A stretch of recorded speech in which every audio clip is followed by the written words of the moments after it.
over the last few months, and just hang in. Who knows what's going to fall out of this mouth today?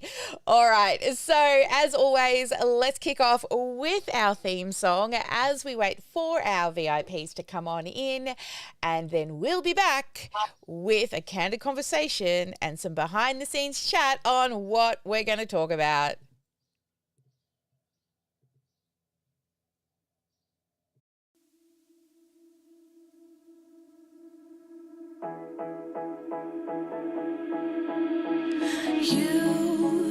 You've been hiding in the shadows way too long. You always thought that you were weak, but babe, you're wrong. Yeah, you better step into the light, just give it a try. Think that it's time you let that spark out. You've been hiding in the shadows way too long. And who cares if you might mess it up? You're stronger than the others think. And who cares if you might mess it up? Go ahead and shine, darling. Go ahead and shine, my dear. 'Cause who cares if you might mess it up? Just shine. You shouldn't doubt yourself, 'cause you're a work of art. You should know that you are perfect with those flaws. Yeah, you better step into the light, just give it a try. Know that it's time you let that spark out. You've been hiding in the shadows way too long. And who cares if you might mess it up? You're stronger than the others think. And who cares if you might mess it up? Go ahead and shine, darling. Go ahead and shine, my dear. 'Cause who cares if you might mess it up? Just shine, shine, darling. Go ahead and shine, my dear. 'Cause who cares if you might mess it up? Just shine.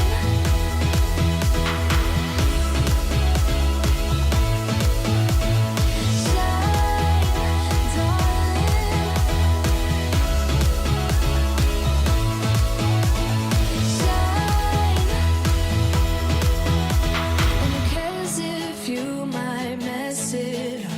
You're stronger than the others think. And who cares if you might mess it up? Shine. Go ahead and shine, darling. Go ahead and shine, my dear. 'Cause who cares if you might mess it up? Just shine,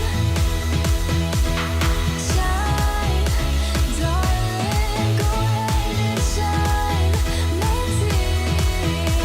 'Cause who cares if you might mess it up? Just shine. Hello, beautiful humans out there in the big wide world. We are today having a a candid conversation about launching. I thought I would share with you what we do when we launch, what's been going on inside of our community and the business for the last few months, and what we're going to be doing, what our goals, our numbers are, and all the things so that we can hit our goal for, well, this month.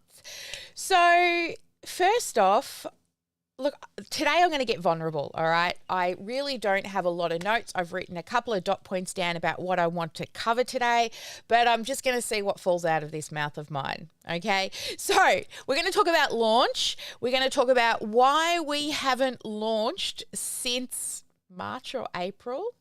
I'm going to talk about why I turned off marketing and the effects of that, and also some mistakes, or I wouldn't call them mistakes, I'd call them really good lessons that I've learned recently. This year, really, about quite a few different things in my business.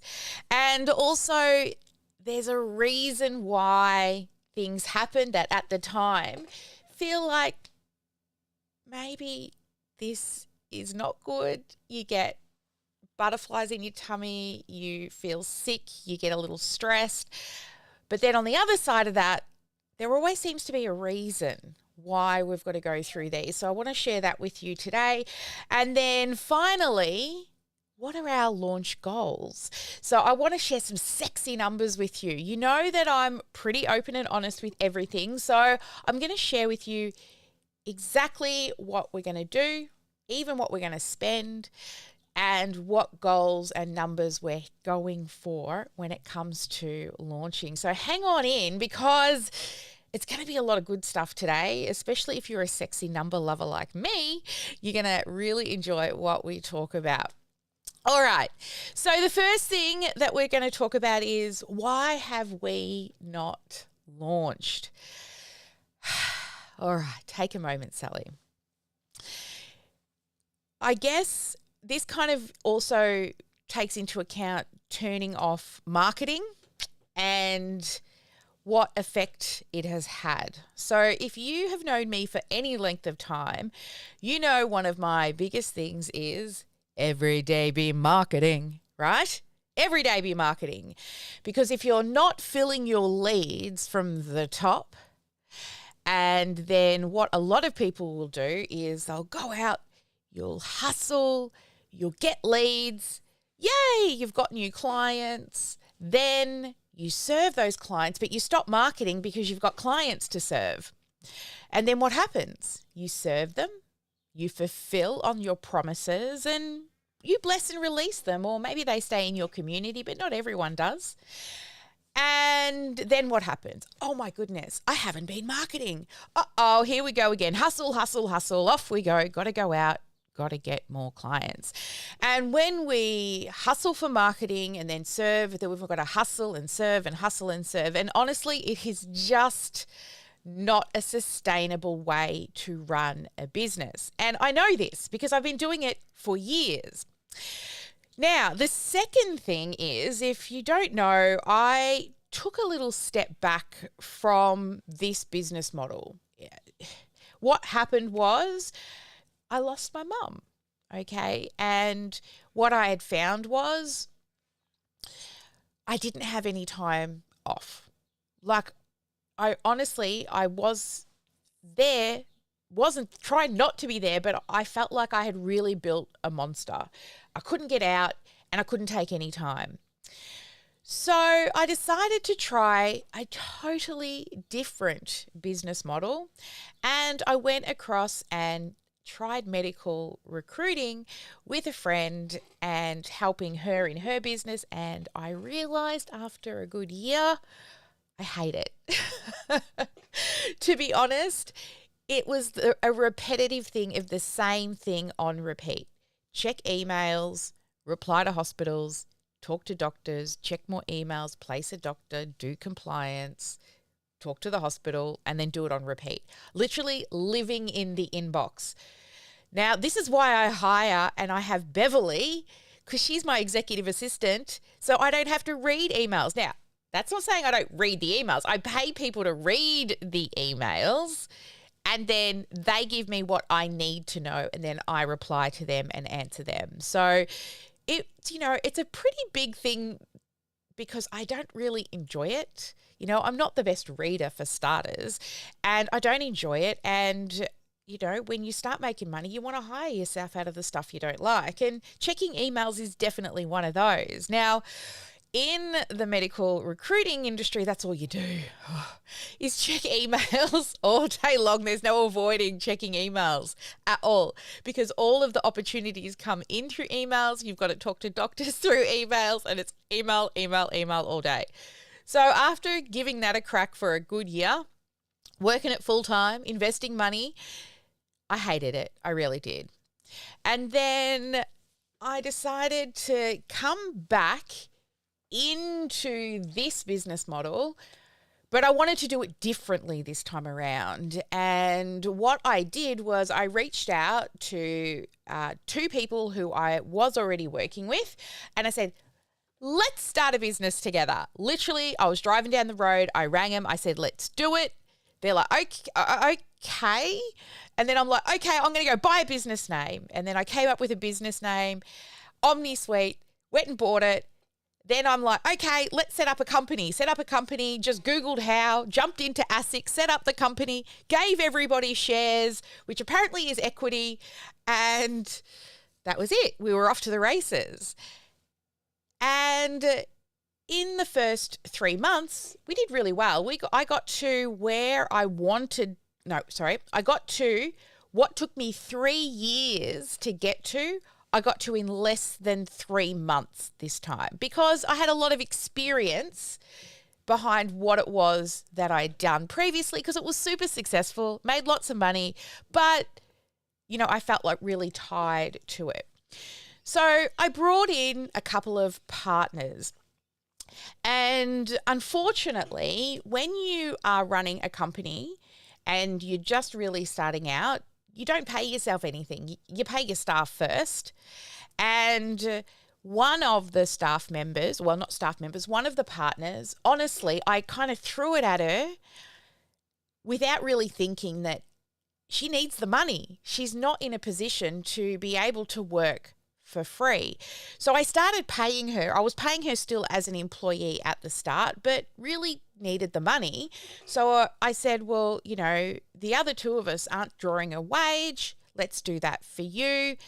And in hindsight, I should never have done it because she could not afford to be like the owner of a business and go without in the short term to have more in the long term because she needed it right now to pay the bills.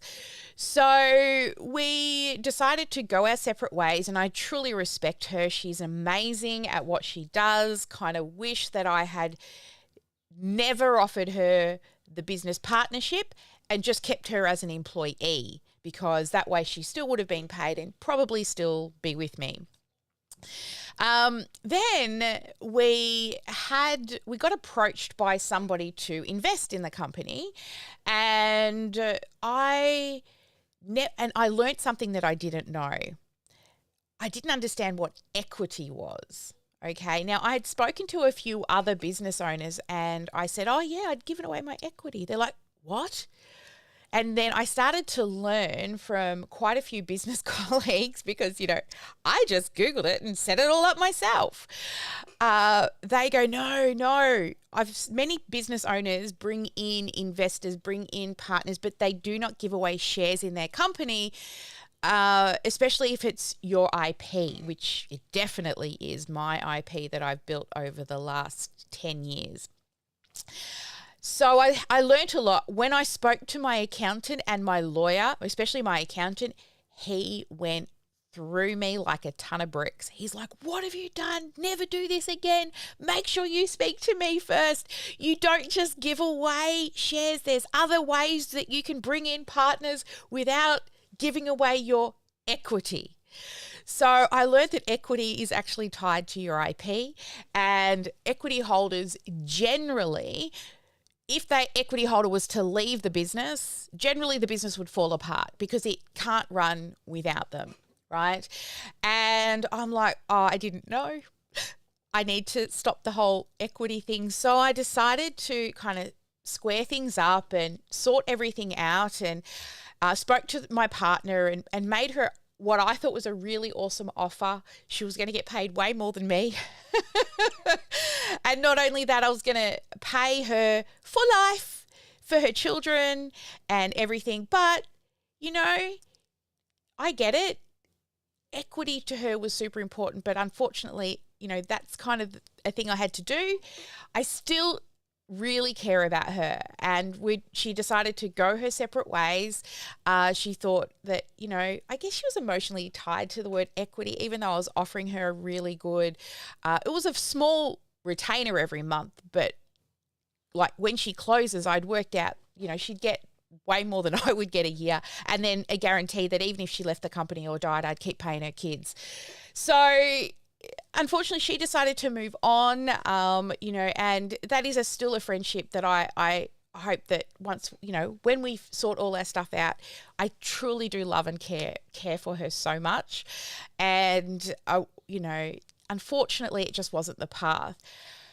So I was still looking at partners, but after all of that, I'm like, do I even want a partner? And we had an investor interested, and after spending some time together, I realized no.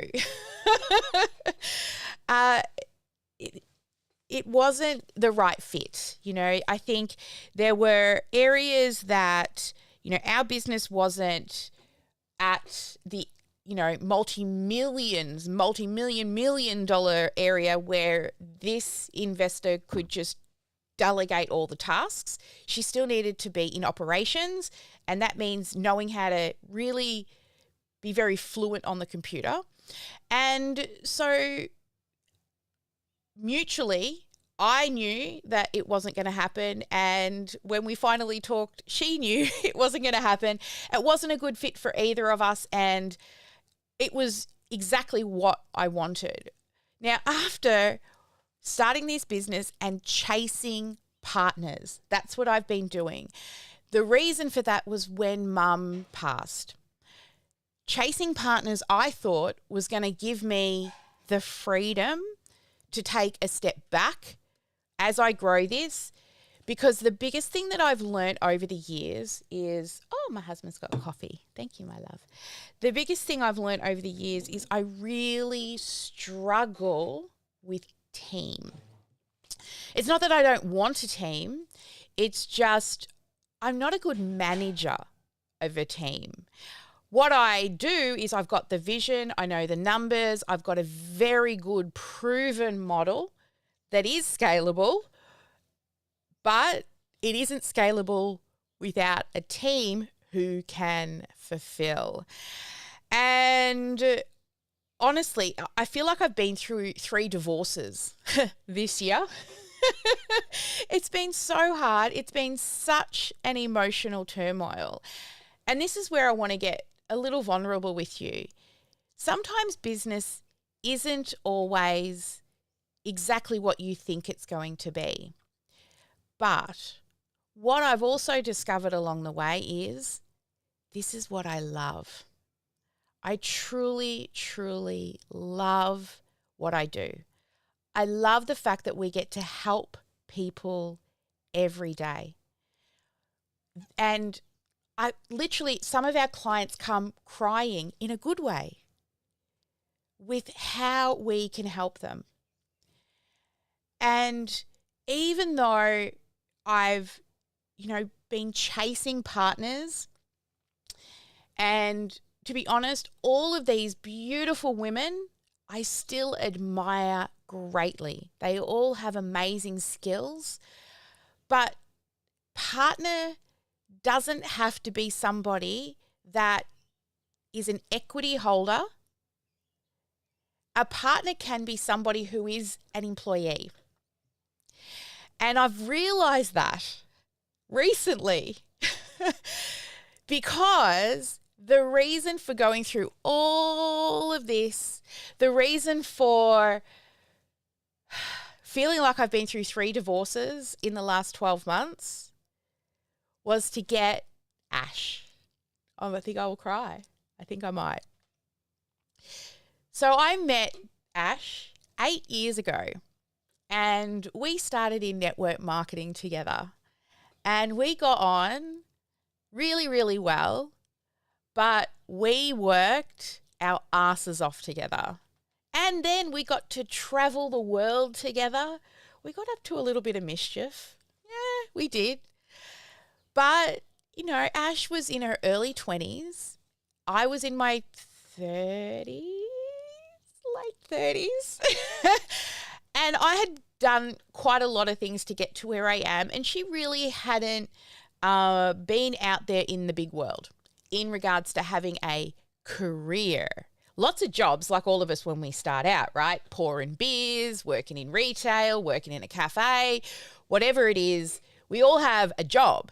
But she'd never really had a career. Not only that, she wanted to buy a house. And who's going to give you a loan for a house if you're working in a company that's not paying you anything or bugger all? So I get it. Off she went. She went and got a full-time job, and I saw her go from receptionist and worked her way up to property manager in a real estate. She got poached by another company for her portfolio. She lost that job, not because of who she is, just because they bought the portfolio and not her. But within 2 days, she went out and got another job. Within 2 weeks, she was assistant store manager for a large company, Smiggle, right? Then I saw her move to store manager, increase the revenue, increase the team success rate to the point where they started sending her out to other stores to improve teams, and then increase their revenue and increase the productivity of the team and the cohesiveness of the team. Then she went to another company for the same reason. They wanted her for her team skills. So she moved to the largest shopping centre in the Southern Hemisphere, worked for Skechers, but the poor thing had to get down on her hands and knees every day and put shoes on people. I mean, at least in Smiggle, she got to decorate lots of colourful things every day. But this was up and down, doing up shoes and never getting the store manager role, always staying in assistant manager. And she had goals, she had vision, she had dreams. So that was an 8-year gap between when we first started working together to now. Luckily, when the business partner turned down the offer that I made, I now had this revenue that I was about to offer to this business partner got freed up. And because it got freed up, Ash wasn't happy where she was. And I said, "Oh, hi, how you going? Oh, we catch up every so often. Looking for a job?" Thinking, of course, as always, she would say no. And she was like, "Yeah, okay." And then we put a package together. It was a pretty, it's a good starting package. I know she's worth more because I totally see the value in her. And now I feel like I have my integrator. So if you've ever read Rocket Full, you know that there's the visionary and the integrator.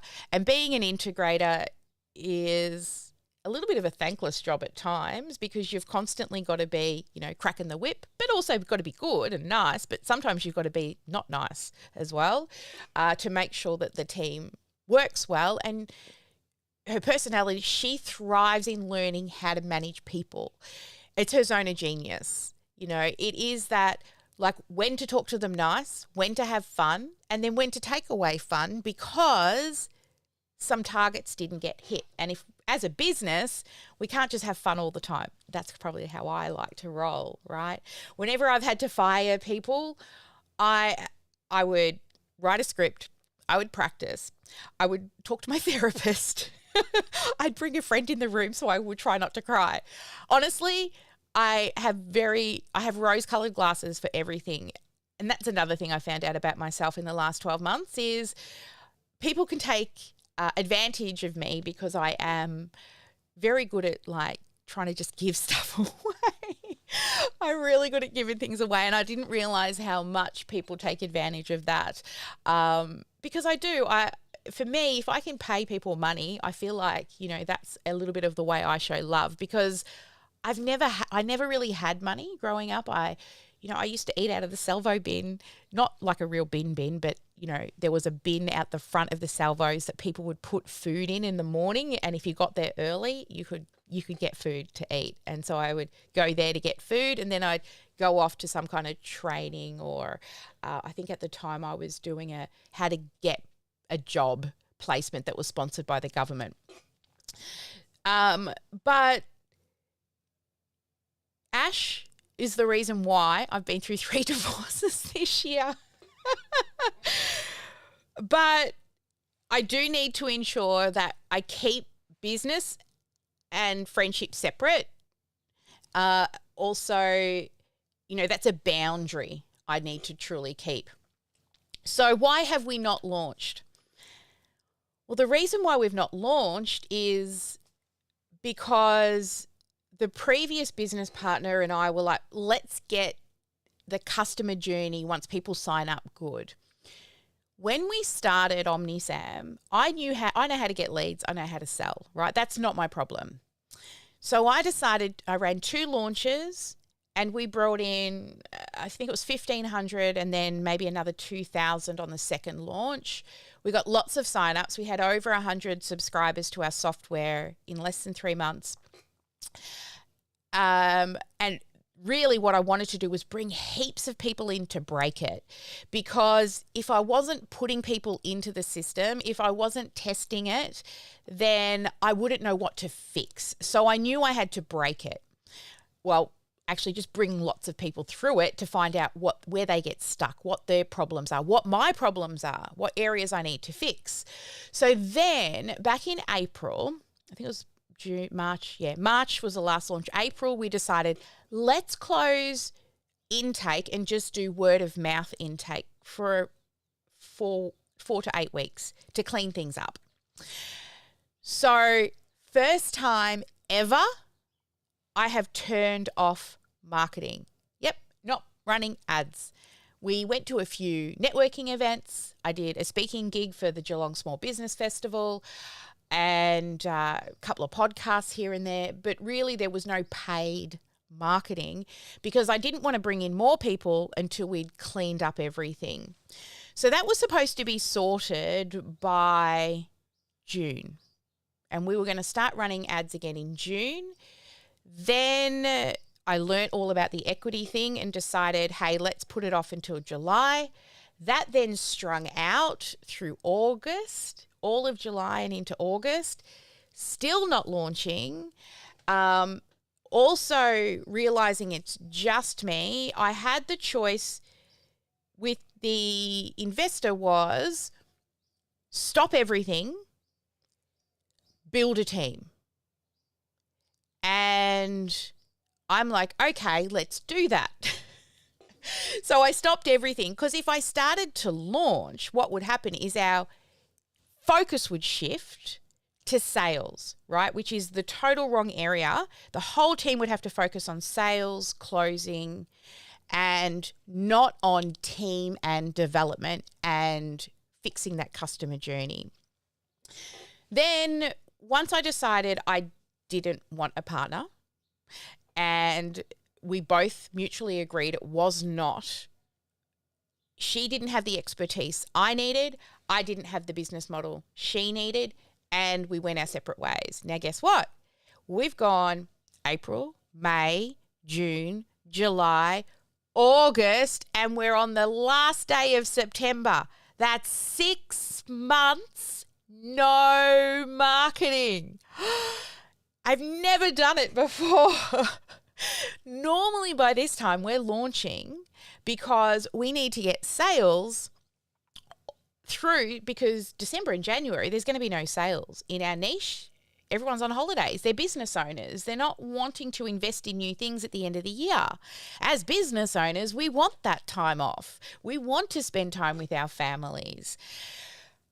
So we were trying to squeeze in a launch. And the thing is Ash goes away for a couple of weeks in a couple of weeks.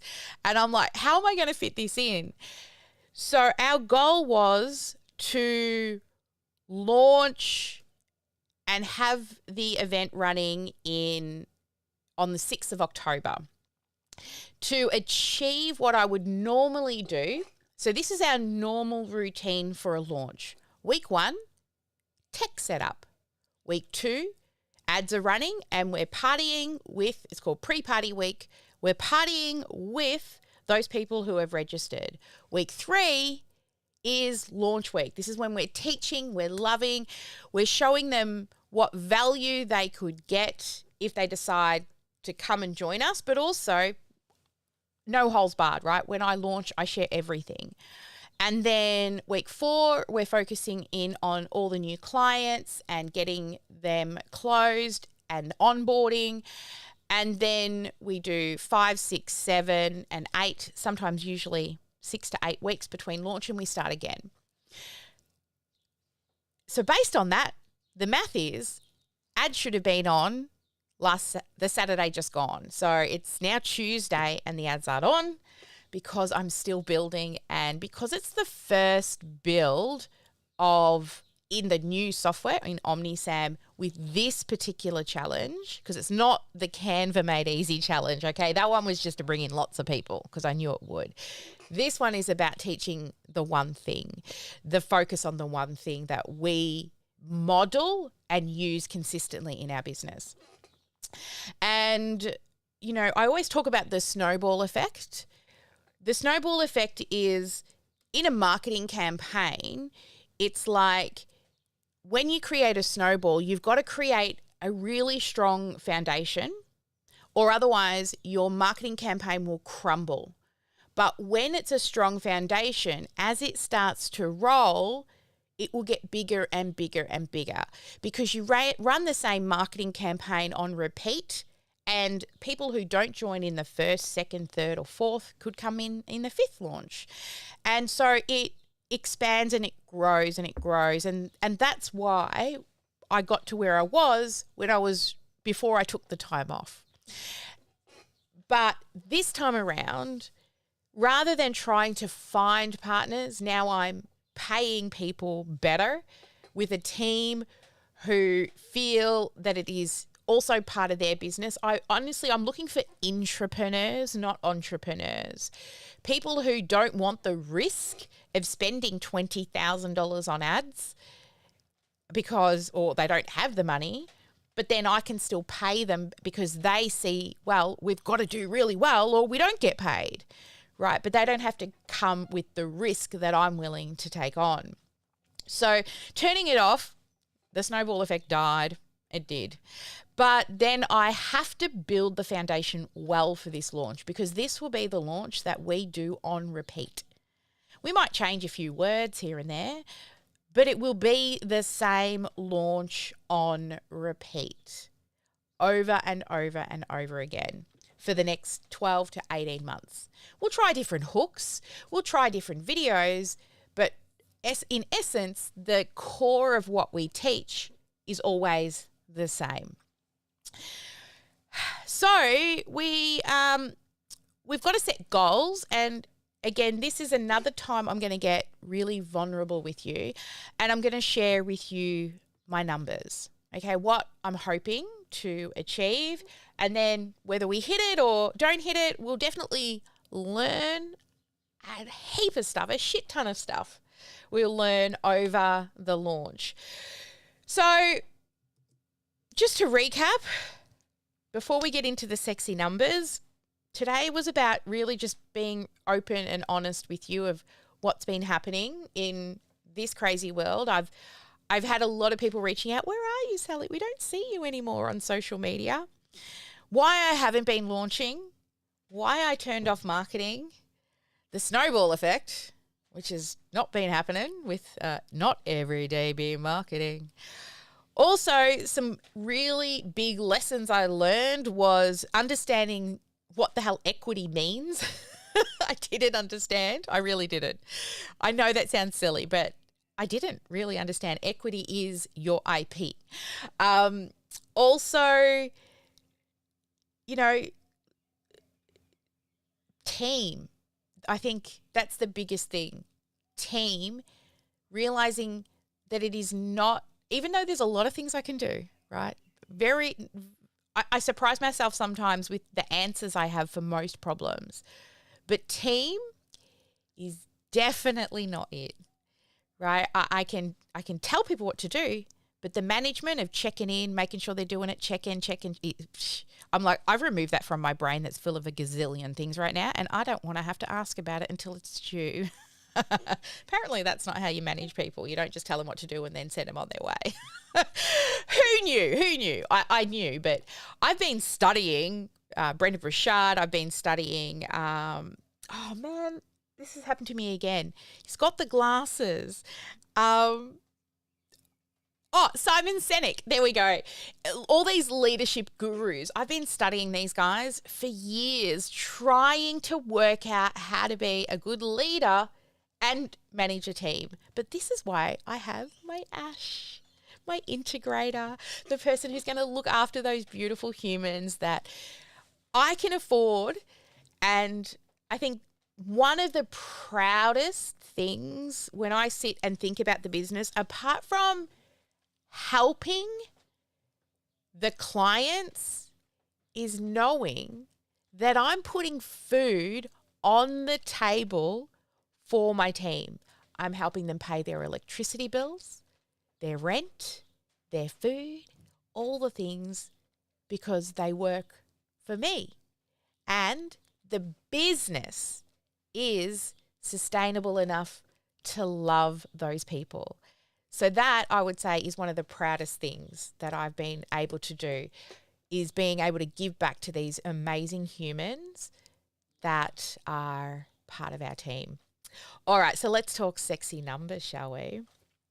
All right, now, if you've made it this far, you're a lifer, and most people won't hear this, right? Because they'll move on and they would have given up in the first 2 minutes because it's not a reel or a TikTok.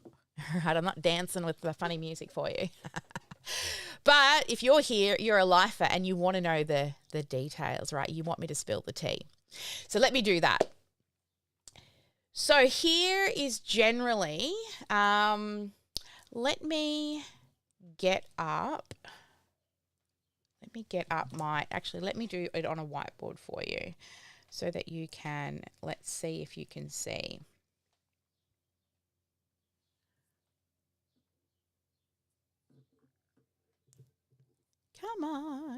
Come on. All right, let's see if you can see. Is there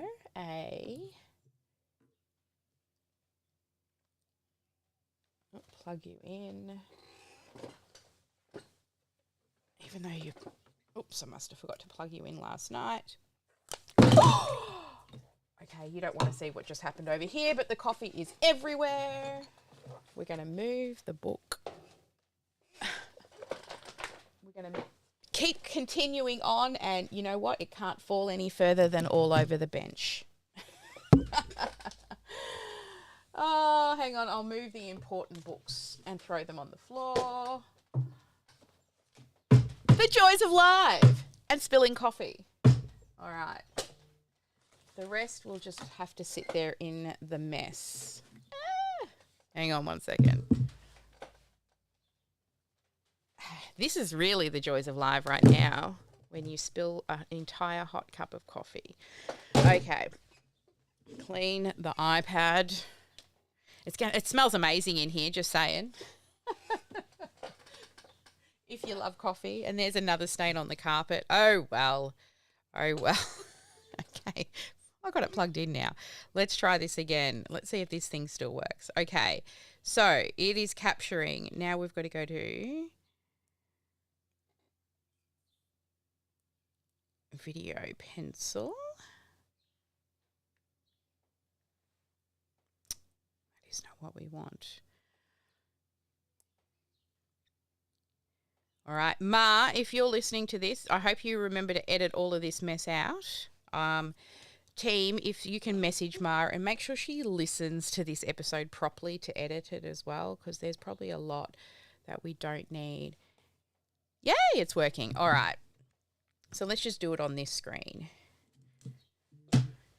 And let's bring up, where is the video pencil scene?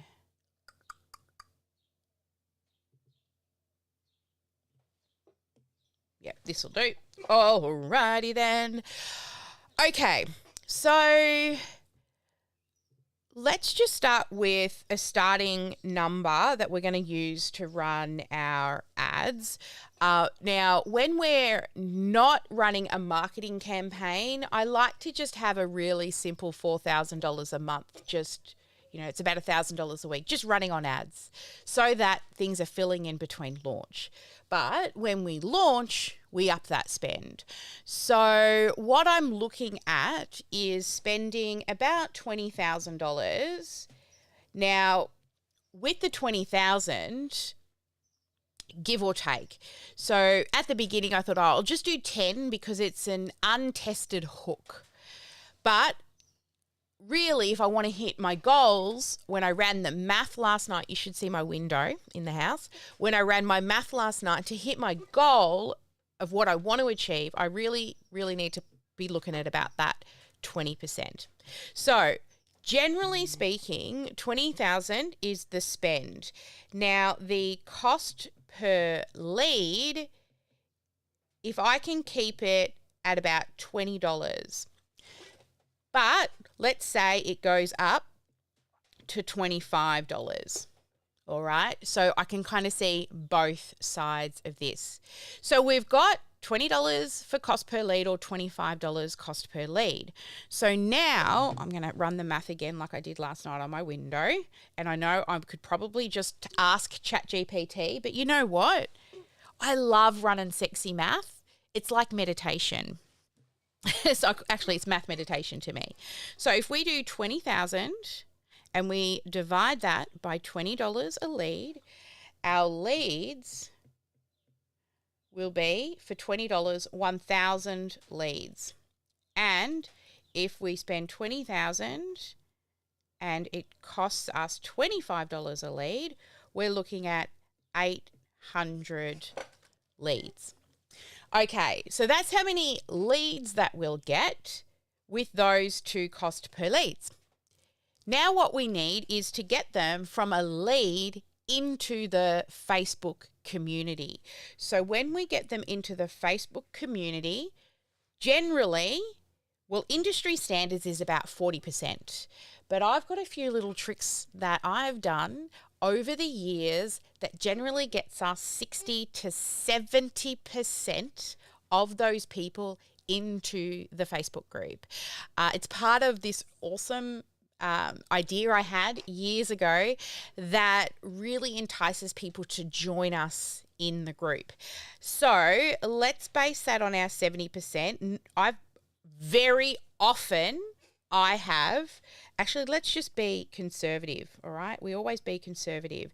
When I am doing my math, I overestimate when I'm going to spend something and I underestimate when I'm going to get something. That way I'm always winning. So let's just say, where'd you go? Let's just say 60% of those people make it into the Facebook group. So 60% of 1,000, it's an easy math, I know it is, but just don't do math live, is 600. All right, so we'll end up with, in the group, 600.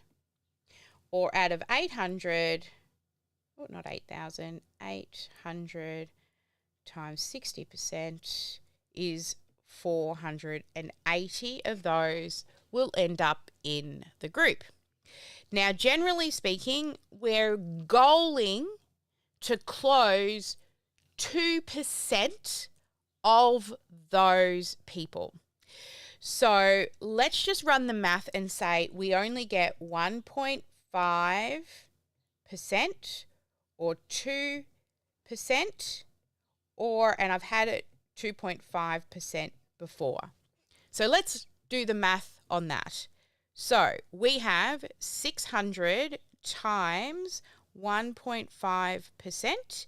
That gives us 9 sales. Or 480 times 1.5% gives us 7.2 sales. And if we hit the industry standard of 2%, 600 times 2% is 12 sales, and 480 times 2% is 9.6 sales. And if it's really awesome and we get that stretch goal, 600 times 2.5% gives us 15 sales. And 480 times 2.5% is 12 sales. So these are our numbers based on a 20K ad spend. These are how many sales we should get. Now, our core offer, so this is into our academy, our core offer is $9,000. So that's our core offer. Now, some people may buy a higher package. There's 2 other packages that are higher than that. But this is our core offer that let's just base everything on that.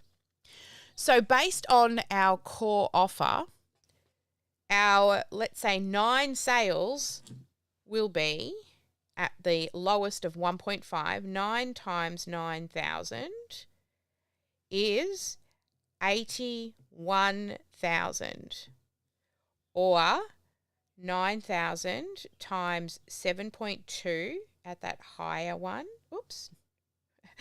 9,000 times 7.2 sales is 64,800. If we are at the industry standards of 12 sales at 9,000, we're at 108,000.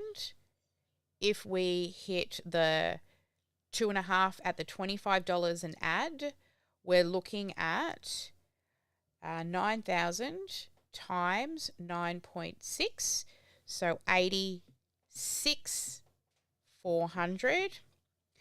Or if we look at that higher stretch goal of 15 times 9,000, we're looking at 135,000, or between 135 and 12.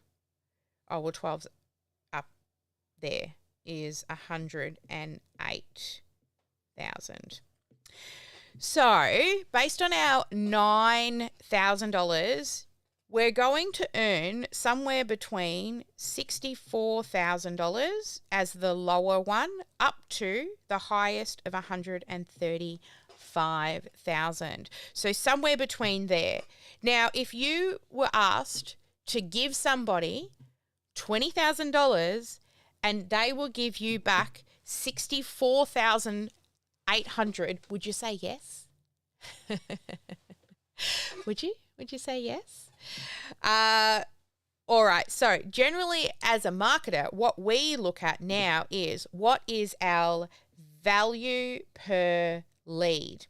So what do we make for every email that we collect? So let's just base it on, let's go right in the middle at around that sort of 100,000 one, or, you know, the standard industry 2.5. Let's say this one here, kind of right in the middle of 86,000. Let's just go with that one there. So our value per lead on 86,400 divided by 1,000 leads is $86.40. Or if we get 800 leads, 86,400 divided by 800 is $108. So our cost per lead was $20 or $25. So you can see, would you spend $25 to make 108? Would you spend, hang on, have I done that right? Yes, because there's less leads. Would you spend $20 to make $86.40? Of course you would. Of course you would. So can you see here, just with some industry standard numbers, and honestly, I've gone very conservative, we should hit these. right? We should at least hit 1.5. Even if we hit a 1.5 closure rate, we could still make 81 or 64 to $81,000 with a $20,000 ad spend. Sound good? Well, these are our goals. So really what we have is an easy goal, a good goal, and a stretch goal. And I've got somebody I want to hire if I hit the 6-figure mark. And if we hit that 6-figure, I've got a new team member already sitting in the wings waiting. So there we go. That is our sexy math. And let's clear that. That's our sexy math goals for this launch. It's a good goal. It's definitely not the type of ad spend I used to spend, but it's a good start. And, previously I used to spend 2 or 3 times more to run ads, but I don't want to put that much in an untested hook. So we might only just go for the 10 if the hook isn't working, because to be honest, it's now Tuesday and the launch starts next Monday. If I'm launching a new campaign that I've never run before, I usually like to start 2 weeks out. And I have not been able to get everything finished along with fulfillment on the back end with the clients and the interruptions and the things that have to happen as a business owner. And also because it is the first time we're running this particular event in this system, I want to build it right from the start, because I don't want to have to go back and fix it, because I actually want to try and get 2 launches in potentially before the end of the year. I'm not guaranteeing it, but I might give it a crack. It's a lot of work to do a turnaround of 6 weeks between a challenge. Running a webinar or a really short mini training, not so hard. Challenges have a lot of moving parts. They don't need to, but because I've been running challenges since before they were even called challenges that I know of. Back even in network marketing, I ran a challenge to get team members. That's how I became the #1 team builder in all of APAC and #3 in the world, was because I ran challenges. We used to call them sneak peeks back then, but they were still challenges. And I realized that I love the launch style of a business. I love showing up a few times a year, running a live training to help people that can't all afford me, and then getting some people that can. Our 2%, our 1%, our 1.5% of people who can right now. But the other people that aren't yet ready might not be ready now. It might be 1 year, 2 years, a few months. I've had the longest 4 years somebody stalking before they say yes.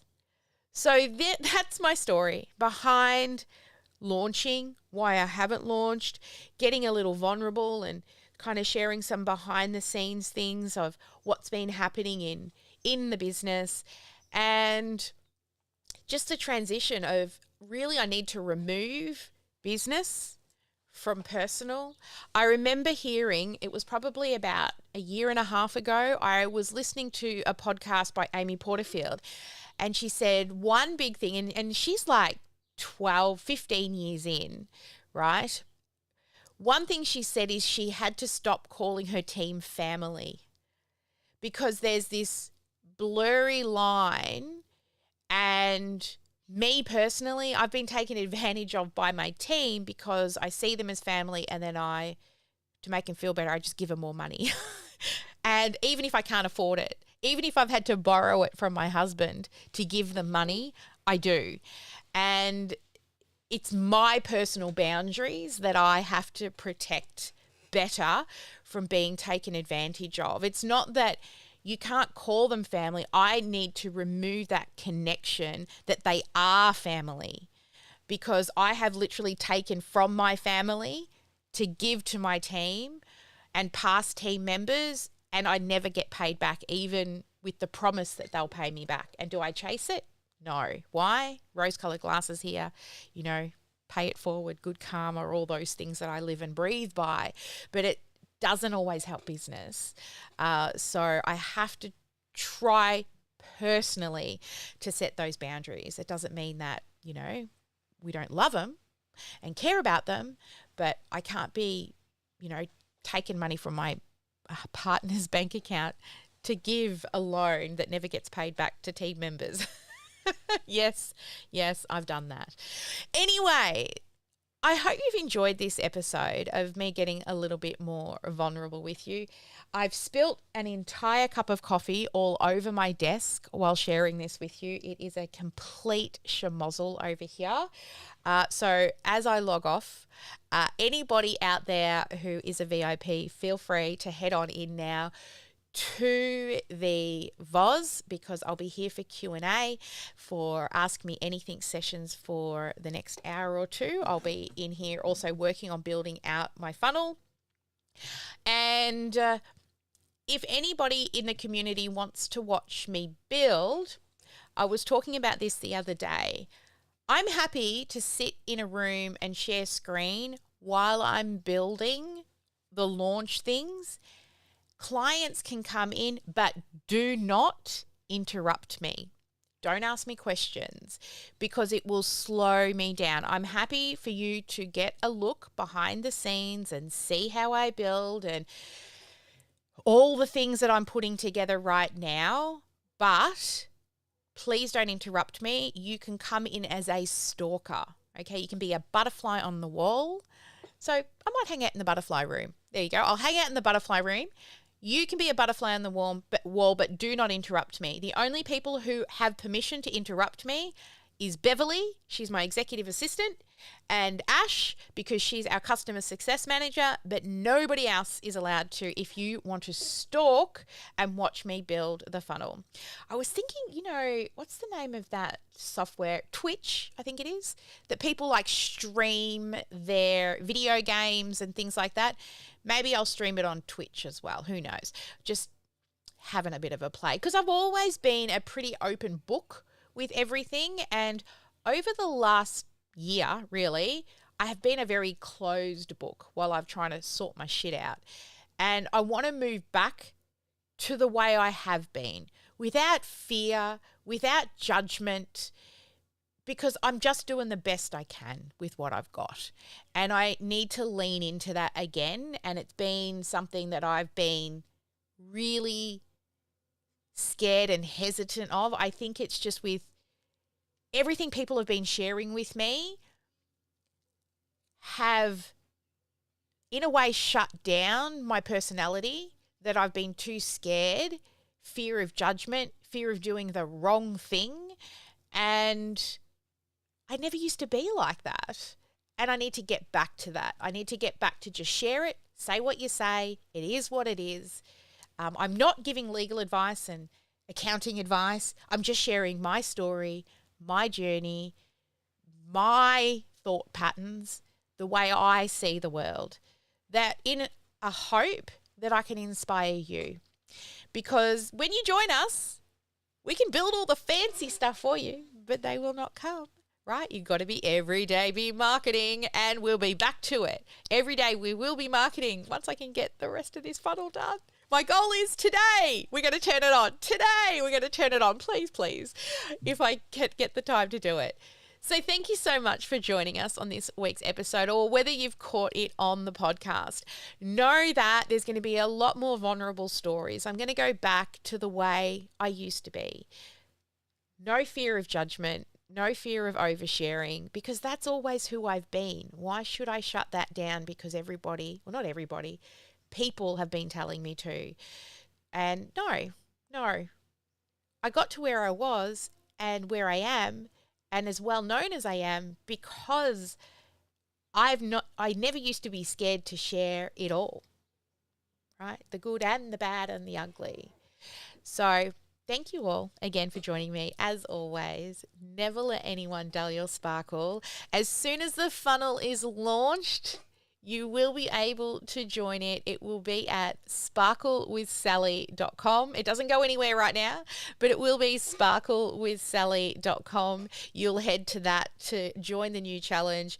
If you're just joining us live, it's not ready, so don't opt in, okay? But I'm hoping by the end of the today it is. And if you listen to the podcast, it definitely is. And I'm hoping there was a promo for it somewhere in this podcast episode as well. Now, I'll be recording a few impromptu lives and podcast episodes throughout launch so that I can keep sharing the journey and the behind the scenes look of how things are going. So they will be streamed randomly over on our YouTube channel. So that would be the place to get it. But I'm just having a thought and I'm not near the computer, I may just record audio podcasts as well. So if you really want behind the scenes, then go to the podcast, because that is where all of the audio files will go, even if I don't do a live stream, if I've got some additional thoughts or processes or struggles that I've been through and I feel like it's worth sharing with you. Never let anyone dull your sparkle. Make sure you get at least one income producing activity done each and every day, and every day be marketing. Bye, guys. I got to find the outro. I don't know where it is. Here it is. Bye.